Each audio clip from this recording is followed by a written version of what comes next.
तर मंडळी असा पार्ट 2 लग्नाचं ब्लॉग. तर सकाळी लवकर उठलंय, हे इकडे तोंड बिन धुवत होते. तर ह्यो बघा माझ्या मामाचं पोरग कसं पळत होतं त्या ब्लॉग मध्ये घेऊन म्हणून. तर नमस्कार मंडळी, मी विराज. तर आज आपल्या नाणेवाड्यात जायचं होता लग्न वाजवू. तर सकाळी खाली आपली गाडी पण आली होती. तर सगळं सामान भरूचा होता. तर सामान वगैरे नेऊन ठेवत होता, बघू शकताय. तर सिद्ध्यावरती सामान बांधत होतो.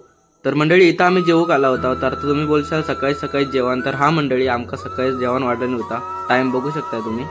तर सगळे असे लाईनीत बसला होता, बघू शकताय. तर विहारात पण गेलं होतं इथं. तर मग विहारात वगैरे जाऊन आलाय. तर इकडे आपल्याला वाजवचा होता, तर नवऱ्याक बाहेर काढणार होते. तर थोडा वाजवला.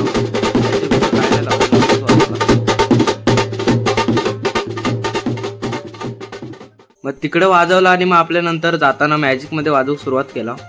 तर जाताना वाजूक लागता नवऱ्याक नेताना.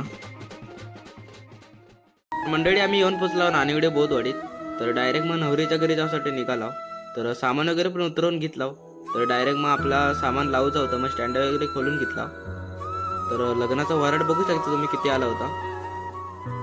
मग लग्नाला अगा सर जरा इकडे असं थांबला होता. मग आमका वाजूक पण बोलवलं नाही होता. तर वाजूक सुरुवात करणारच होता. तर मंडळी वाजूक सुरुवात केला, बघू शकताय.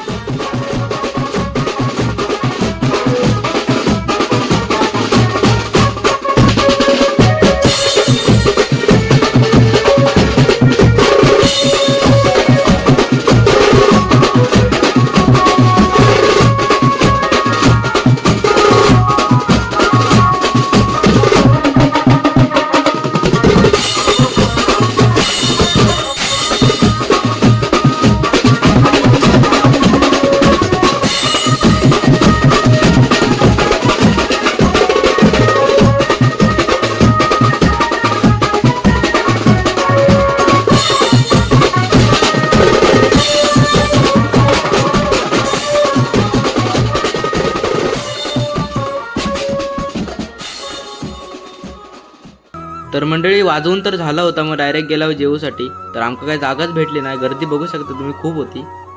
तर नंतर आमका जागा भेटली, मग लगेच बसून घेतला. तर मंडळी येवा जेवूक. तर मग जेवण वगैरे झाला. मग जरा इकडे तिकडे फिरला. या दोघांची बघा रुमालावरनं भांडणं चालू होती.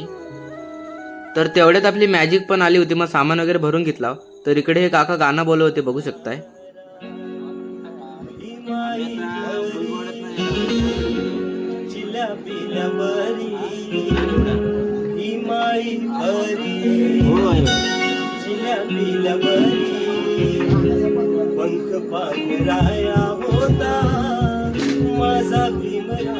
तर मंडळी वाजवून वगैरे झाला, जेवण वगैरे. मग सगळे एकत्र असे बसला होता. तर आपले वाडीतले काका पण आले होते, त्यांच्यासोबत जरा गप्पा वगैरे मारला. तर आमका खूपच रात्र झाली होती. तर मंडळी इथं आमका बैलगाडीचे बैल दिसले, बघू शकता, एकदम भारी होते. तर मंडळी आम्ही निघालो मग भुईबावड्याक जाण्यासाठी. तर आजचा ब्लॉग इथंच संपवत आहे. तर माका काय वरातीच्या व्हिडिओ टाकूक भेटला नाही ब्लॉग मध्ये, कारण का माझं मोबाईल स्विच ऑफ झालं होतं. तर मंडळी समजून घ्या. तर आजचं ब्लॉग कसं वाटलं नक्की सांगा आणि फॉलो करायला विसरू नका.